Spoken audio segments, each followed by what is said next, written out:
Douglas Allen Bickford. It is the 14th of June 2022 at 7:30 a.m.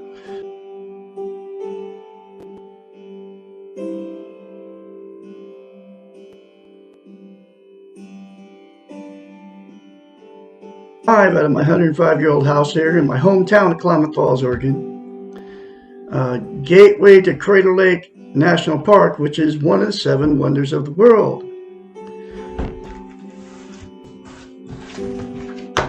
Be positive. It will change your life if you be positive. And I got to tell you, folks, using drugs, alcohol, is not a positive thing. So, and you can include in the drugs and the alcohol, marijuana and wine, okay? My 4th marriage, this woman told me, I just drink red wine. And guess what? That red wine took us down. I'm now divorced from her, okay? Anyway, so be positive. And the way you can be positive is attain and maintain self-esteem. It comes out of this book right here. That's how I got it, okay? What self-esteem is, it's also known as self-love, self-confidence, self-worth. It's how you feel about yourself inside. And people don't even know what the 2 words even mean, but what it means is we've all been in romantic relationships. And you know how when you first meet these people, they can do no wrong, man. I mean, you're like, woohoo! You want to be with them so bad. You want to move in. You can't wait to hang out with them. You're like bragging to all your family and friends. And you all know what I'm talking about, that good feeling, right? And it's really a good feeling, okay? And she can do no wrong, you can do no wrong, okay, in her eyes or his eyes or whatever. I mean, it's mutual at that point. And then, so what self-esteem is that good feeling like you have towards that other person, okay? Dr. Susanna McMahon, a psychiatrist, she's 73, lives with her husband in Madrid, Texas. She wrote this book 30 years ago, folks, and it was published in 1992. Every chapter in this book, it doesn't have chapters, it has in question form. I call them lessons. Every lesson in this book talks about how we've been taught and trained not to have self-esteem, okay? Back then, she knew it, okay? So people would go to her as a psychiatrist because her doctorate is in psychology, right? She also has a master's in philosophy, but her clients would hire her to fix their unhealthy mind, because what a psychiatrist is, they go to school for 10 years or so to learn the science of the mind and how the mind functions. So her clients would hire her to fix their unhealthy brains, okay?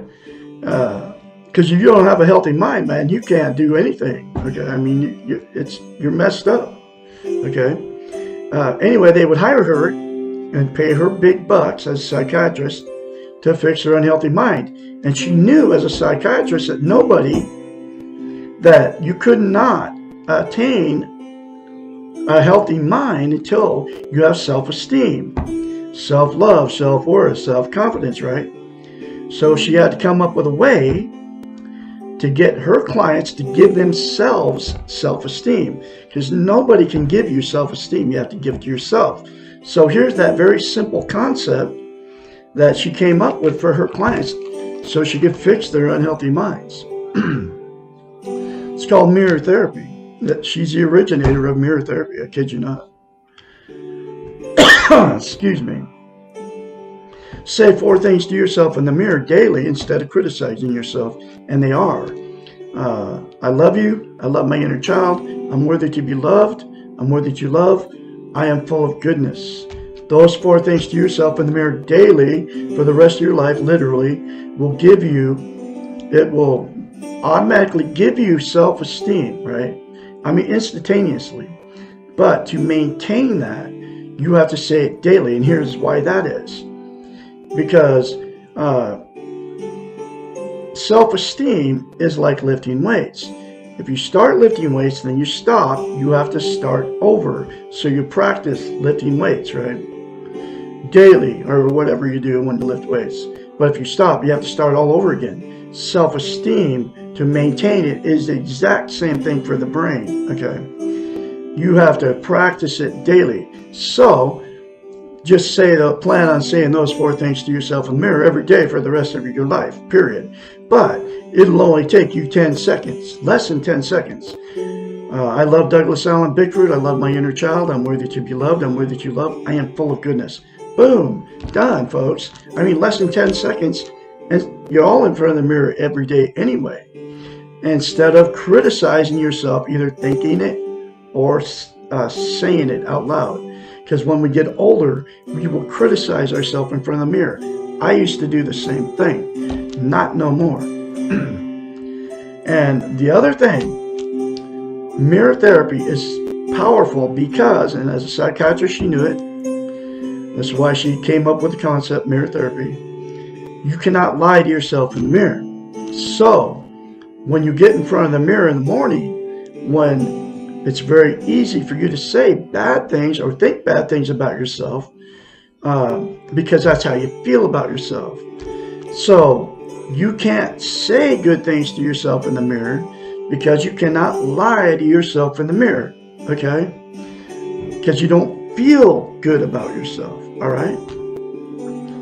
So that's how you get self-esteem and maintain it, right? And that's why mirror therapy is so powerful. So here's the thing about self-esteem. We can't love without it. We can't be loved without it. And we cannot be content. What content means is you feel good about how, where, and what you are. Okay? There are 11 things that people are using to try to be content. They are Facebook, which I call Facebook, drugs, alcohol, sex, food, gambling, television, religion, a relationship, people, a new relationship or whatever, a relationship, material possessions, or money. There are 11 things. Those 11 things are outside of yourselves, okay? They're called externals. They'll make you happy, content, temporarily, but they will never make you permanently content and give you internal peace, because content and internal peace are the same thing, right? You feel like when you're content, you're not happy all the time, but you have this internal peace, and that's what the internal peace is, okay? It's the same thing as content. But there's only one way to attain and maintain, to be content and have internal peace, and that is to say those 4 things to yourself in the mirror daily, less than 10 seconds, folks, for the rest of your life. I mean, it's that simple. Okay. So the other thing about self-esteem, the reason it's so important to attain it and maintain it, you cannot love or be loved. So what happens is you will attract somebody just like yourself. If you don't have it, you will attract somebody that doesn't have it. That's the way it works. So I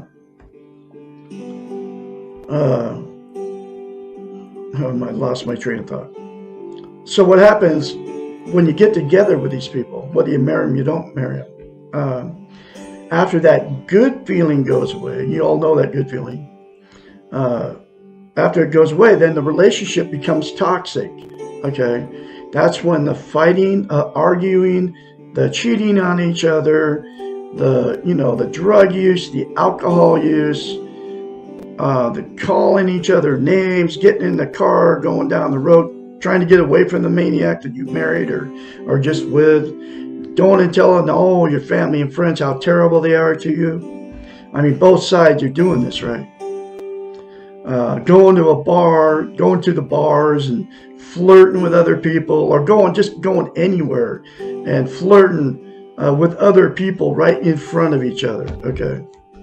You know, the little innuendos that go on between both of you. That's a toxic relationship, right?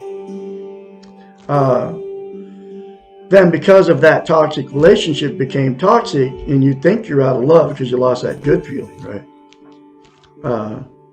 You'll divorce or separate, okay? Then those same two people will go jump right back in another relationship without self-esteem, and the exact same thing will happen. That's why I've been married 4 times, okay, and divorced 4 times. And so the next thing that'll happen is, in two that got together without self-esteem, you'll stay in it forever. There's a lot of people doing that too, okay, and they'll be all the bad, the emotional, sexual, and physical abuse between those two, and then to their children and all that will just get, it'll all get ignored and get swept under the rug, okay? And the reason they stay together in a toxic relationship is because they don't want to be a failure. They can't be alone. They're codependent on each other for whatever reason. They don't want to be embarrassment to all their family and friends, and they have nowhere to go and they're afraid to leave, okay? So let's stay in that relationship, sleeping in different bedrooms. The sex is gone. It's all gone, right? But they'll stay in it because of all those reasons, right? And then it becomes a dysfunctional family at that point. And then all the emotional sexual abuse and all that happened between those two, and then happens to the children, right? All of it just gets swept under the rug by everybody, and then a dysfunctional family produces a dysfunctional family down the line. And there's a lot of that going on too, okay? And the last thing that'll happen is the two that got in a toxic relationship without self-esteem or married them or whatever will just like exit out of, that's it, I'm done. After so many failed marriages and so many failed relationships, both people will just go, okay, I'm just going to be alone for the rest of my life because I can't find anybody to love me and I can't find anybody to love. And they'll just like, and then they quit taking care of themselves. They're sitting behind the boob tube or whatever, using the 11 things to try to make themselves feel good because they're miserable, just like they were miserable in that toxic relationship. They just don't have all the fights and arguments going on.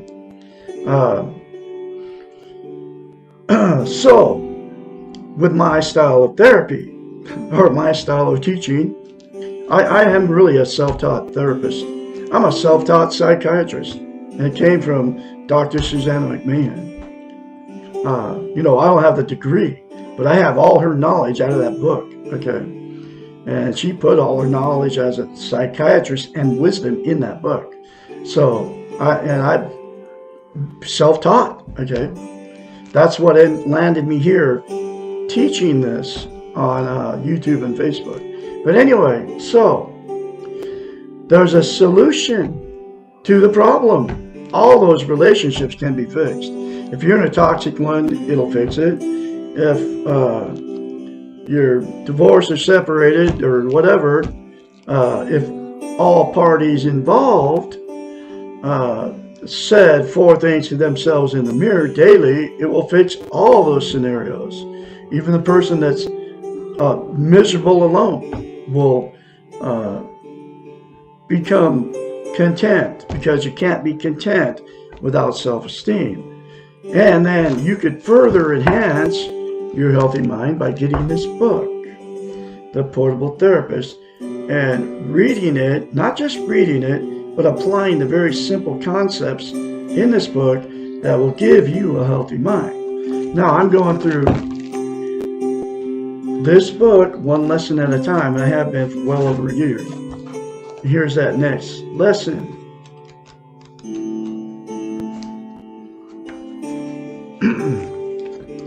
When will I have enough self-esteem? Lesson 29. Never. Self-esteem is not a commodity or a goal. It is a process. You will never say to yourself, I have arrived. I have enough. I can stop learning and working on myself. These ideas come from our goal-orientated Western model and are not reflective of the reality of living. And that's where that training comes from that she talks about. It comes from the television. And now it's coming from the social media. Facebook, which I call fake book, is just one of the ways they're doing it. Or, the way they're doing it to us. Okay. You know, the like. People got to have a like, you know.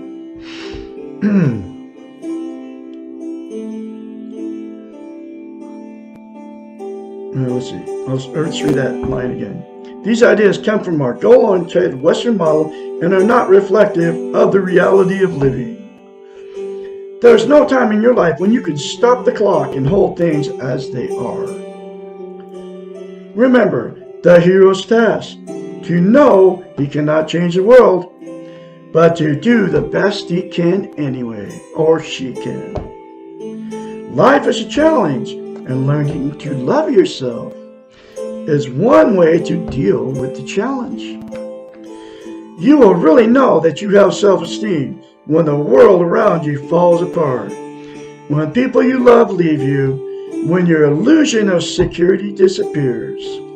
At this time, you will feel sad, angry, confused, afraid, but you will still love yourself and treat yourself in a loving way.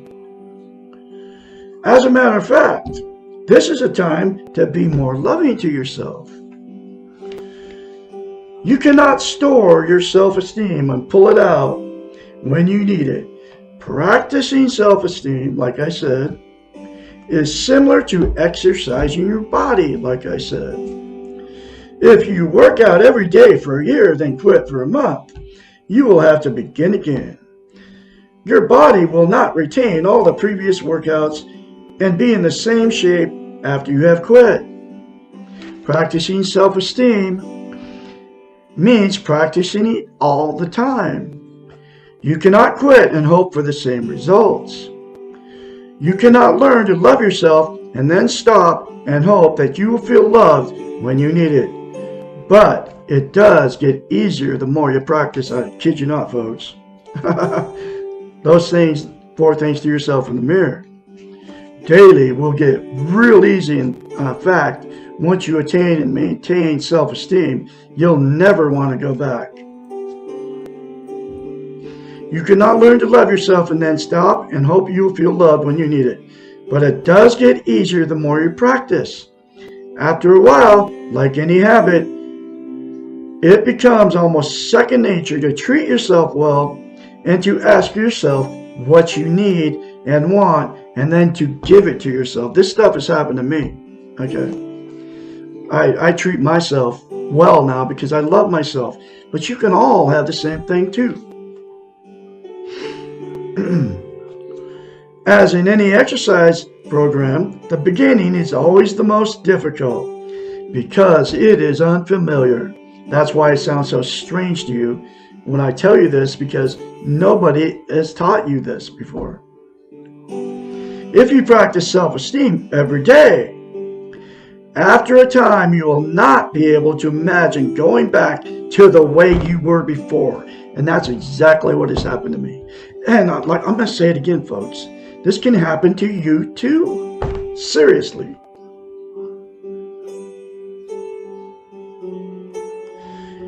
And once you experience the feeling of really loving yourself, you will not want to lose it, man. That is so true.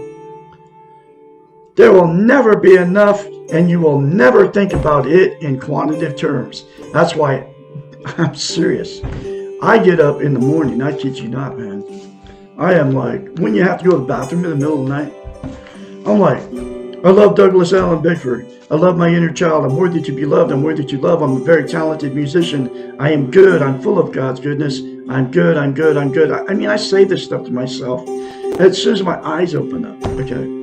And I'm telling you, man, I got this like thing going on, and you can all have the same thing. It's like a natural high. I very easily, I mean, I won't even watch television anymore because of all the negative that comes into your brain from the television. Okay. Because I don't have to. I got better things to do besides watch the boob tube. Because I'm a very talented musician. And my music, yeah, I don't know if you've seen it, but anyway, that's another very life-changing lesson for you folks. And I'm serious. I am like her spokesperson. I've been spreading this message for over a year now. Okay, and my videos just keep getting better and better. So I'm gonna tell you again: be positive and don't use drugs and alcohol, folks, because alcohol is a depressant. Pot's a hallucinogen, right? It takes you out of the reality of life. Plus, it makes you like not be able to accept the reality of life, which is life is full of pain, life is full of fear, and we all die. And I can be your mentor, folks, when you start going through this change. Call me anytime, day or night, 458-232-5238. I'm going to have another lesson for you tomorrow, which will be